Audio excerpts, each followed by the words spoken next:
Umuru was once a quiet and traditional village, where customs were upheld with pride, women were cherished, and the sanctity of marriage was a sacred bond. But one fateful year, a shadow crept over the village, changing its fate forever. It began with whispers, rumors that the younger girls had started selling their bodies to travelers passing through. No one believed it at first. The elders dismissed it as foolish gossip, but the signs were there. Young women who once wore modest wrappers now adorned themselves in extravagant jewelry and silk, their eyes reflecting both sorrow and wealth. The transformation of Umuru began with a stranger. A mysterious man arrived from the city, a merchant named Malik, who brought goods never before seen. Fine clothes, golden trinkets, and perfumes that enchanted the senses. He did not seek to trade in goods alone. He sought something deeper, something forbidden. Malik spoke of an opportunity, a life beyond the village where women could gain power and riches. He whispered in the ears of desperate mothers and curious daughters. The idea took root. A few girls left under the cover of darkness, promising to send money back. When they returned, they were unrecognizable, dressed in luxury, speaking of a life that others could only dream of.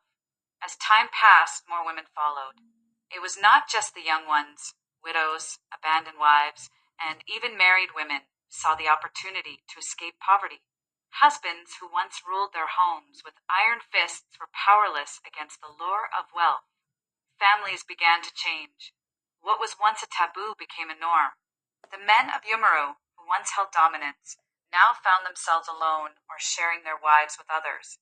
Some rebelled, forming an underground group to restore the old ways, but they were outnumbered. The women had tasted freedom, and they were unwilling to go back. The village council convened, desperate to restore order. The elders debated solutions, banishment, punishments, and even appealing to the gods. The village priestess, Mamangozi, warned of a curse upon Umuru, claiming the spirits were displeased. Yet, no solution could undo what had already been done. The women were no longer bound by tradition. They had rewritten the rules. Umuru did not die, but it was no longer the village it once was. The people adapted. Some men embraced the changes, learning to live with women who were now financially independent. Others left, searching for new homes where old traditions still thrived. The young girls of Umuru grew up knowing they had a choice, the choice to follow the old ways or carve out new paths.